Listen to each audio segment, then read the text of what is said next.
So hello everyone. In today's video we'll be discussing about a 10 pointers plan for maths. Maths में क्या वो सारी चीज़ें हैं जिनको करके हम अपने स्कोर को जो हमारे मैथ्स में इंप्रूव ही नहीं हो रहा है, नाम ही नहीं ले रहा है इंप्रूव होने का, कैसे इंप्रूव हो सकता है 10 प्लस मार्क्स के लिए और 12 प्लस मार्क्स के लिए भी। Let's start with today's video. First point is हमें अपने बेसिक टॉपिक्स को रिवाइज करना होगा। कहाँ से रिवाइज करेंगे? आर अग्रवाल की बुक से और कैरियर डिफाइनर की जो सीरीज है जो कि मैंने मैथ्स के लिए सजेस्ट किया था उससे। कैसे करना है, कौन से टॉपिक करने हैं? टॉपिक्स हैं percentage, average, ratio proportion, time and work, profit loss, SICI का मतलब simple interest and compound interest. इन 6 टॉपिकों को आपको करना है। आर से बुक को बेस बना के जस्ट बेसिक थ्योरी देख लो, रिविजन कर लो और कुछ क्वेश्चन प्रैक्टिस कर लेना। पहला, इसकी बार one of the best series available on YouTube. किसी भी कोई भी कोचिंग के इतने अच्छी, मैंने किसी को इतना अच्छा DI वाला पार्ट या मैथ्स वाला पार्ट पढ़ाते नहीं देखा।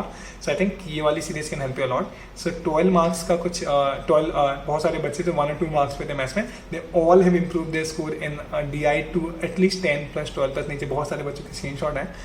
ऑल्सो DI क्यों जरूरी है और ये कहाँ से आया? पहले क्लैट में DI नहीं होता था, बेसिक मैथ्स होता था, एलिमेंट्री मैथ्स। बट ये DI कुछ नई नहीं है, ये बैंकिंग एग्जाम्स में हमेशा से आती थी। इवन कंसोर्टियम ने 2021 में जो भी 3 DI पिकअप की थी, वो एक बैंकिंग की वेबसाइट है, आई विल नॉट नेम, उन्होंने उस वेबसाइट से पिकअप किया था। मैंने टेलीग्राम ग्रुप पे बताया वो कौन सी वेबसाइट थी। तो अंडरस्टैंड कि उन्होंने बैंक की DI को पिकअप किया था। तो इसलिए ऐसी कोई सीरीज जो बैंकिंग रिलेटेड DI को सॉल्व करती है, हमें वो वाली DI रेफर करेंगे तो दैट विल हेल्प यू। तो कैरियर डिफाइनर सीरीज से हमें 6 वीडियोस हैं, 1-1 घंटे के हैं, वो हमें देखने। परसेंटेज है सारे एक बार बहुत अच्छे से एक्सप्लेन किया है। साथ में एक 3 घंटे का वीडियो है which talks about all type of DI। तो 8 से 9 घंटे में आप पूरा मैथ्स कर सकते हैं उस पर्टिकुलर सीरीज से। First suggestion. Second suggestion to use, अगर आपने किसी कोचिंग से कर रखा हो तो आप उससे भी रेफर कर सकते हैं। There is no harm in it. Revision जरूर करना लेंगे मैथ्स के। Second is practice. डेली 1 से 1.5 घंटे प्रैक्टिस करनी है। 2 सेक्शनल टेस्ट आपको डेली देने हैं। 30 मिनट का टाइमर लगाना और 1 गो में DI सॉल्व करना। कम से कम वो आपकी प्रैक्टिस बैठाएगा मैथ्स को लेकर। थर्ड इज रीअरेंज जरूर करना। DI हो सकता है, जैसे निधि अग्रवाल से मेरी बात होती है, ऑल इंडिया रैंक 2 है, CMP के चैंपियन बैच में वो पर्सनल मेंटर है। मेरी जब उससे बात हो रही थी, सी वाज सेइंग कि मैंने DI से स्टार्ट किया था पेपर। एक DI मैथ्स का किया, फिर बीच में मैथ्स का भी किया था। तो उसने सजेस्टेड कि मैंने 4 सब्जेक्ट को ही मेन फोकस किया था। मैथ्स तो मैं बीच बीच में से प्रैक्टिस करती जा रही थी, तो मेरे एक ही DI सॉल्व होता जाता है। ऐसा आप भी कर सकते हैं, आपके ऊपर है। बट अभी किसी का चेंज मत करना। मोस्टली बच्चे 90% नहीं तो 80% हम लास्ट में रखते हैं मैथ्स को। जैसे रीजन लास्ट वाला सेक्शन हमेशा रिस्क पे होता है, तो कौन से सेक्शन में हम रिस्क ले सकते हैं? वो सेक्शन है हमारा मैथ्स। एक DI जाएगी, 5-10 पैसे तो नहीं छूट जाएंगे। जैसे अगर लीगल वगैरह लास्ट में कभी नहीं रखना चाहिए। रीअरेंज करना DI, आप जैसे DI वाले सेक्शन पे जाओ, तीनों DI को देखो, अंडरस्टैंड की कौन सी DI ईजी है। सबसे पहले ईजी DI, फिर मॉडरेट DI, फिर टफ DI। ये आपको रीअरेंज करना चाहिए। इवन बहुत सारे बच्चे सिर्फ 2 ही DI सॉल्व कर पाते हैं। ऐसे कि अगर अच्छे 2-3 मार्क्स और चाहिए, एक अच्छे नैल्यू जाना है, तो 30 वाला DI भी सॉल्व करने की कोशिश करना चाहिए। ऑल्सो मैथ्स जिनका वीक है, please understand, do not put a burden on other section कि भैया मैथ्स में मार्क्स नहीं आते, वहाँ RCCR में ले आएंगे। RCCR के मार्क्स आएंगे, फिर उनमें तो कुछ लाना है ना। Do not be a silly person कि भैया मैथ्स नहीं आती, हम लीगल में लाएंगे। अरे लीगल में क्या लाओगे? तो लीगल के मार्क्स कहाँ से आओगे? लीगल के तो मार्क्स लाने हैं। हम लीगल के मार्क्स 35 तो पुश करें ना। क्यों हम सोचे कि हम 30 लाएंगे, 5 मार्क्स लीगल में और लेंगे DI के? ऐसा नहीं होता, ठीक है। कुछ सास बहू का कुछ कॉन्टेक्ट नहीं है, ठीक है। मेक श्योर हर सेक्शन का एक अपना इंपॉर्टेंस है। उस सेक्शन से अपने मार्क्स निकालो, किसी और सेक्शन में बर्डन मत करिए। तो रीअरेंजमेंट जरूर करना। तो ईजी, मान लीजिए टफ छूटा तो टफ DI छूटेगी ना, जिसमें आपकी एक्यूरेसी वैसे भी कम रहती। ईजी में तो ज़्यादा अच्छे से कर सकते थे और मोस्टली ईजी ही DI आती है। फिफ्थ इस टॉपिक वाइज प्रैक्टिस करिए। जो मैंने परसेंटेज, एवरेज, तो एक बार सारे टॉपिक को देख लो और मिनी DI प्रैक्टिस करो। कैसलेट DI लिखो, गूगल पे मिल जाएंगे, बैंकर्स अड्डा, बैंकिंग, बहुत सारे गवर्नमेंट के बहुत सारे चैनल हैं, उसमें आप मिल सकते हैं। वो या तो BSc पब्लिशिंग की बुक उठा लो आप, ओलेवर बोर्ड की एक बुक है, उसमें बहुत सारी DI प्रैक्टिस के लिए दे रखे हैं, फिर कोचिंग के मॉड्यूल्स में दे रखा होगा, उनसे आप कर सकते हो। तो प्रैक्टिस आपको करना है टॉपिक वाइज। कैसलेट DI उठाओ, अगर 20 DI प्रैक्टिस कर दो, वो आपके DI का पर्टिकुलर टाइप, बागरा, पाइचार्ट, अलग अलग टाइप के DI होते हैं। नीचे आपको मैं डिटेल दे दूंगा कौन से टाइप के DI होते हैं, उनको आप कर लेना। 6th is remember the tricks. Maths को जल्दी करने का तरीका है कि आपको ट्रिक्स आती हो। तो कुछ तरीके होते हैं, फॉर्मूलाज होते हैं, उनको आप रिमेंबर, उनको याद कर लेना। That's a one way to get score in maths section, okay. Next is mock analysis copy. आपने जो भी मैथ की कॉपी बनाई है, मॉक एनालिसिस कॉपी से गो थ्रू करिए। उसमें देखो कि कौन से टॉपिक्स में आप वीक हो मैथ्स में, उन पर आप प्रैक्टिस कर लीजिए। उन टाइप के DI को ज़्यादा प्रैक्टिस कर लीजिए, उन टाइप के DI को थोड़ा बेसिक ज़्यादा देख लीजिए, ठीक है ना। 8th इज प्रीवियस मॉक से गो थ्रू करो। देखो कि मार्क्स मैथ्स में क्यों नहीं आए। इसलिए नहीं आए कि मैथ्स तक हम पहुंच ही नहीं पाए, या इसलिए नहीं आए कि हम पहुंच गए बट गलतियां हो गई। तो डेली जब आप 1-1 घंटा प्रैक्टिस करोगे, ये आपकी प्रैक्टिस बहुत हेल्प करेगी आपको एग्जाम डे पे। नाइन्थ इज मैथ्स की इंपॉर्टेंस हमें सबको पता है. I know one guy, I know two guy, ठीक है. दोनों के मार्क्स में अराउंड 10 से 11 मार्क्स का डिफरेंस है. एक बच्चे एनएलएस में है, एक बच्चे टीएनएलएस में है. टीएनएलएस जो तमिलनाडु कॉलेज है ना वो, तो और एक एसएलएस में है. रीजन वॉज क्लियर, जो एनएलएस में है उसने मैथ्स की थी, जिन्होंने नहीं की थी maths they are not in a college, decent college now. आप 8-10 नंबर लूज नहीं कर सकते मैथ्स के, ये मैं कहता हूँ. 5 नंबर निकाले. रुशिल ओल्ड रैंक 47, मनहर का स्टडी बडी था और ऑब्वियसली सीएमपी चैंपियन बेस्ट में वो पर्सनल मेंटर भी है. तो उसके सेशन की रिकॉर्डिंग मैंने शेयर भी की, नीचे एक्सेस भी है उस सबका. ही सेड कि भैया जो डीआई आई थी, मैं डीआई में बहुत वीक था. तो हमेशा कहता हूँ जो सब्जेक्ट में आप स्ट्रॉन्ग हो उसमें कुछ वीक एरियाज हो सकते हैं आपके. पहला, जिनमें आप वीक हो उसमें भी कुछ स्ट्रॉन्ग एरियाज हो सकते हैं. तो ही सेड कि भैया मेरा डीआई वीक था बट मुझे बागरा वगैरह काफ़ी अच्छे से आ रहा था. एग्जाम डे में जो डीआई आई थी वो मेरे से ईजिली बन गई थी. ना नेक्स्ट इज टाइम अलॉटमेंट कितना होना चाहिए मैथ्स के लिए. भाई 12 से 13 मिनट में डीआई करने की कोशिश करो, मिनिमम 15 मिनट लेके जाना एकदम. लास्ट टू लास्ट एक बच्चा था, पारिक नाम था उसका, पारिक मोदी करके था, मोदी जी टाइप कुछ था, पारिक. ही सेड कि भैया, और वो मैथ्स में बहुत अच्छा था, ठीक है. और कुछ और मॉक्स में एक वो सीक्वेंस फॉलो करता था से, बट एक सीक्वेंस फॉलो करता था. एंड वहाँ पे कई बार वो मैथ्स को कभी आगे कर देता, कभी बीच में कर देता था. तो ही सेड भैया मुझे मैथ्स में अच्छा लगता है. अच्छी बात. बट मैंने कहा जब भी आप मैथ्स के सेक्शन को आप आगे पीछे करते हो ना, आपका स्कोर फ्लक्चुएट होता है. एग्जाम डे पे मत करना. ही सेड, ही प्रॉमिस में भैया मैं नहीं करूँगा. He went to write the paper, same thing he did, because maths में he was very over confident. उसके 14 मार्क्स आते थे मैथ्स में, 14, 13.5 इट्स वेरी गुड. 15 भी लाता था कभी. He did the same. But if you remember 2020 में डीआई का गलत ही पैसेज आया था, गलत ही डीआई आई थी. He spend around like 15 minutes in that wrong DI. गलत था तो आंसर कैसे आता. ओवरऑल 25 मिनट दिया, पूरी चीज़ें मैशअप हो गई और आगे फिर सीआर आ गया. तो सारा एक सीक्वेंस का टाइम जब एक्सटेंड होगा ना, उसका प्रेशर बाकी पे पास ऑन होता जाता है. Same happens with him and he and up getting 66 marks. He is in Bangalore right now but not in the NLS Bangalore but in other college. तो ये गलती आप मत करना. किसी भी क्वेश्चन को ईगो पे मत लेना. आपका ईगो आप सेटिस्फाई करें और किसी कुछ प्रूव करने नहीं जा रहे हो. क्लाइट के बाद जब मैं आपसे पूछूंगा, आपके कोचिंग वाले आपसे पूछेंगे, आपके फैकल्टी आपसे, आपके पेरेंट्स पूछेंगे नॉन आर्ट्स की मैथ्स में कितने आए थे, लीगल में कितना है, किसी को कुछ भी फर्क नहीं पता किसी को कि आपका सेक्शन वाइज स्कोर कितना आया था. क्यों? क्योंकि consortium is not asking for your section wise cut off, right. They are expecting कि आप ओवरऑल कितना स्कोर ला रहे हो. ये बहुत इंपॉर्टेंट पॉइंट है कि आप प्लीज़ फंस मत जाना कि हमें तो आता है, हम आरसी में बहुत अच्छे होते हैं. भाई घर में रहना अच्छे हो तो don't take things on ego in exam day. Last year बहुत सारे बच्चे, I am telling you with a fear, मुझे फियर है कि आप लोग ईगो पे लेके गलती मत करना, और with lots of anger as well. Last year ऐसे बहुत सारे बच्चे जो बहुत अच्छा कर सकते थे एग्जाम डे पे, सर हमने मैथ्स में 20 मिनट दे दिए. अरे क्यों? जी के में 15 मिनट दे दिए.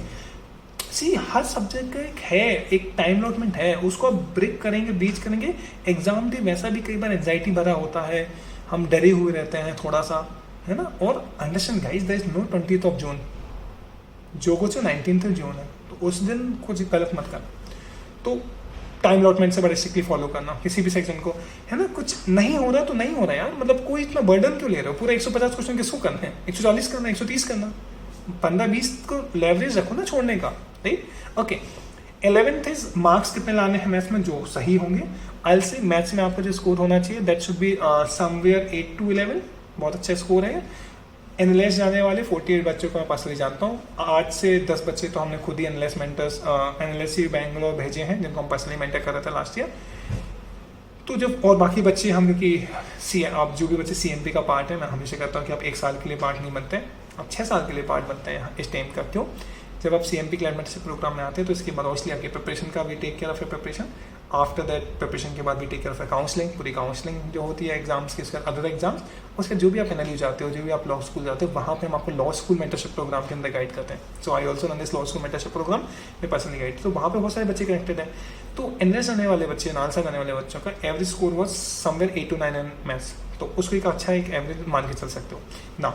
मैथ्स के ये पॉइंटर्स थे और मेरे पास कुछ जनरल क्वेरीज हैं, 20 कुछ क्वेरीज हैं, उनको रिप्लाई कर देता हूँ. लास्ट वीडियो में किसी ने नीचे कमेंट किया था, ये इंपॉर्टेंट है क्वेरीज, आपका भी क्वेरी आंसर करेंगे.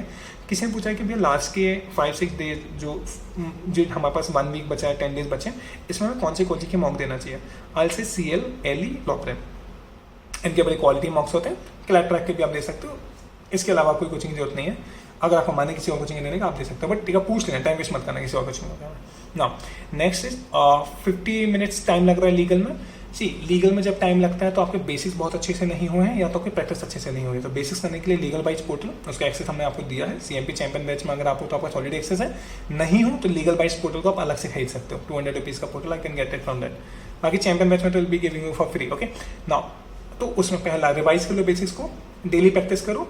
और लीगल में ना एकदम 50 से 40 नहीं आएगा, 50 से 48 लाओ, 48 से 44, ऐसे ऐसे करके धीरे धीरे टाइम कम करो। और री रीडिंग, बार बार पैसेज मत पढ़ना, बार बार पैसेज पढ़ के हम टाइम लगाते हैं वो मत करना।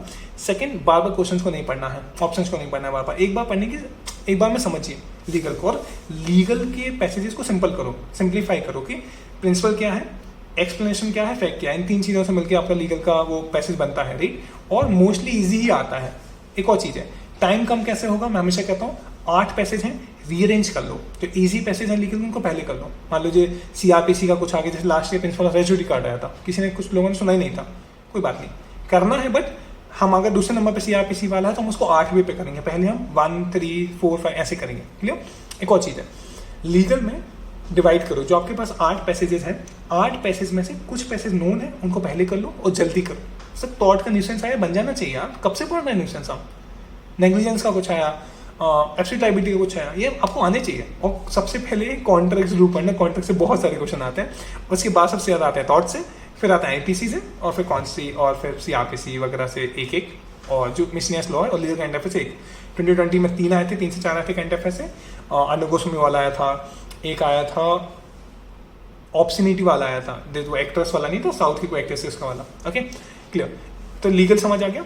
थर्ड पॉइंट इज 2 ओवर में मॉक नहीं कर पा रहे हैं, बड़ी टाइम बाउंड में करिए। हर सेक्शन का टाइम अलॉटमेंट है, legal 40, RC 30, GK 67, CR 30, maths का 10 से 12 मिनट, तो उसको स्ट्रिक्टली फॉलो करिए। 2 सेक्शनल टेस्ट टेक्निक क्या होती है? 2 सेक्शनल टेस्ट टेक्निक का मतलब है, एक आप RC में भी कर सकते हो, 55 मिनट्स के टाइमर लो, 2 RC के सेक्शनल टेस्ट लो और 1 गो में प्रैक्टिस करो 55 मिनट्स में। ये आपकी अप्रोच, आपकी सेटिंग, आपका कंसंट्रेशन, आपकी स्पीच, सारी चीजें हेल्प करेगा। सेम आप CR में कर सकते हो, 55 मिनट्स के टाइमर, 2 सेक्शनल टेस्ट CR के, लीगल में 75 मिनट्स के टाइमर और 2 सेक्शनल टेस्ट लीगल के। भैया सीक्वेंस क्या होना चाहिए? Right sequence, nobody can suggest you, you are the right person to tell yourself. आप खुद से आपने फाइनल कर लिया होगा। मिनिमम स्कोर कितना चाहिए पड़ेगा NLU के लिए? लास्ट 2500 रैंक तक NLU मिल गए थे। 2500 रैंक में जो स्कोर था वो 73, 74 था, तो ये आप मान के चलिए। Tier 2 के लिए कम से कम 82, 83 चाहिए लास्ट ईयर के हिसाब से, और 92, 93 चाहिए Tier 1 के लिए। भैया मिनिमम अटेम्प्ट कितने रखने चाहिए एग्जाम में? कम से 125। कोई भी NLU आप टारगेट करो, 125 आप करिए। ऑल्सो आप सभी मुझे, मेरा नंबर यहाँ पे शो कर रहा होगा ना, 84588926 वाला, उसमें आप अपना टोटल अटेम्प्ट्स मुझे भेजो और नेगेटिव भेजो। ये बहुत कुछ कहते हैं, मैं दोनों देख के आपको सजेस्ट करूँगा कि आपके लिए सही अटेम्प्ट क्या होगा, और थोड़ा ओपन माइंड से भी जाना। प्रेशर लेके मत जाना कि मुझे इतने करना है। एग्जाम देखना, ईजी होगा तो उस हिसाब से अटेम्प्ट करना, टफ होगा तो उस हिसाब से करना, अननेसेसरी नेगेटिव मत कर लेना। 7th क्वेश्चन इज ऑल्सो, कुछ भी क्वेरी आपको, जो मैं क्वेरीज ले रहा हूँ नीचे कमेंट सेक्शन में आती है, या तो मुझे पर्सनल व्हाट्सएप पे DM आती है, वो मैं क्वेरी आंसर कर रहा हूँ, क्योंकि ये क्वेरीज कॉमन है, आपकी क्वेरी भी आंसर करें, that's what I am answering here. भैया I am EWS category all India, और मुझे Tier 1 NLU कितने रैंक तक मिल सकता है? आपको 1000 रैंक तक मिल जाएगा। लास्ट ईयर GNLU 1000 रैंक पर मिला था, 1000 रैंक का मतलब 83 मार्क्स। भैया मैं डोमिसाइल हूँ GNLU का, मतलब गुजरात के काफ़ी बच्चे देखते हैं मेरे ख्याल से।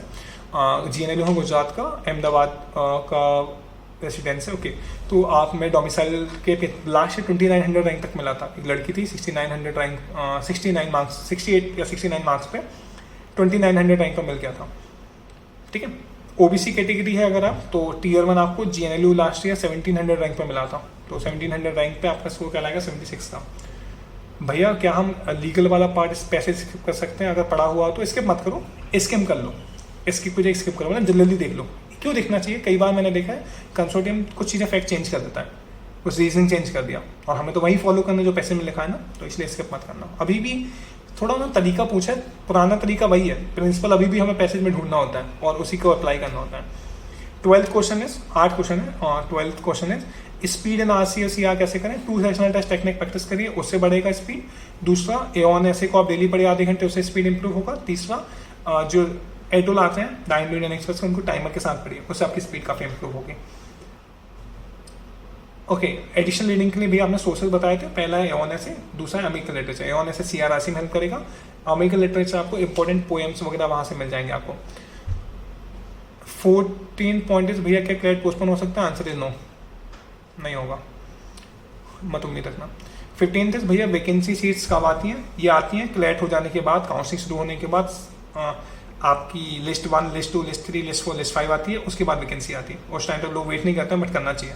वैकेंसी में मैंने बहुत सारे बच्चों को CNLU से GNLU आते देखा है, HNLU से GNLU आते देखा है, GNLU का NL जोधपुर जाते हैं, NL जोधपुर के NHS कोलकाता जाते हैं। वैकेंसी बहुत इंपॉर्टेंट है, इसको मिस मत करना। और CMP का जो ग्रुप है ना नीचे, उसमें आप रहोगे तो हम आपको पर्सनली बताते रहेंगे सारी चीज़ों का। भैया क्या न्यू NLU जाना चाहिए ना? अभी आपको NLU मिला है, और अभी जब मिल जाएगा उसके बाद बात करते हैं।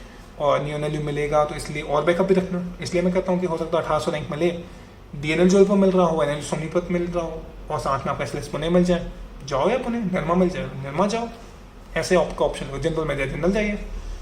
भैया LSAT में सिक्वेंस क्या होना चाहिए? LSAT में मेनली जनरल और NMS मुंबई आदर टॉप कॉलेजेस हैं अंडर दैट। क्या न्यूज़पेपर रीडिंग हम छोड़ सकते हैं? नहीं, मत छोड़िए, अभी आप पढ़ते रहिए 10 जून तक, और उसके बाद रीडिंग जरूर करते रहना। भैया क्या सेंटर पे वॉच अलाउड है? आपको स्मार्ट वॉच अलाउड नहीं है, आपको नॉर्मल एनालॉग वॉच अलाउड है, जो नॉर्मल वाली होती है ना, वो वाली अलाउड है। भैया कोई ड्रेस कोड होता है? नहीं, एग्जाम डे का कोई भी ड्रेस कोड नहीं होता है। बड़ी शकला का बूम बन के जाना है क्या? कोई ड्रेस कोड नहीं होता नॉर्मली। मैं होता तो मैं तो उसमें बड़ा कंफर्टेबल हूँ। मैं मेजोरिटी मेरी वीडियो में I bear this because I am very comfortable in this. तो लाइफ में ना कंफर्टेबल दुनिया अपने आप को एडजस्ट करते रहेगी। मुझे फर्क नहीं पता कि मैं सेम टी शर्ट पहन रहा हूँ ऑल, इट्स अबाउट कि आप इसमें कंफर्टेबल हो ना। और मोस्टली मैं हिंदी में आपके वीडियोस बनाता हूँ, उसमें बहुत कंफर्टेबल है, मैं इजीली एक्सप्लेन कर पाता हूँ। मैं it's up to your comfort ना। और एग्जाम डे पे मैं लोअर में गया था, आप भी जा सकते हैं, दैट इज नो हार्म, कोई रोकेगा नहीं आपको, कोई जज नहीं करेगा आपको, जजमेंटल आंटीज नहीं होती है वहाँ पे, ठीक है। ओके, इसके बाद आपने पूछा है कि एग्जाम डे पे सबसे ज़्यादा इंपॉर्टेंट है एडमिट कार्ड जरूर ले जाना। लास्ट ईयर इतने सारे बच्चे दही शक्कर खा के गए, बट एग्जाम में एडमिट कार्ड ही भूल गए। ये मत करना आप, ये बहुत हार्म करेगा आपको। Please take care of this. Alright, so that's all for today's video. Thank you so much for joining us today. If you want to, if you have any other query, ये queries में mostly मैंने answer कर दिया। आपके queries कुछ और query हो, सबकी queries अलग अलग होती हैं। If you want कि भैया मैं इस पर्टिकुलर कैटेगरी से बिलोंग करता हूँ, मेरे पास ये पर्टिकुलर रिजर्वेशन है, मेरा कट ऑफ क्या होगा, मेरा नंबर पर आप टेक्स्ट करिए 8458892652 पर, I'll text you the reply, I'll reply you। और मॉक्स को रिलेटेड कुछ क्वेरी है ऑल्सो।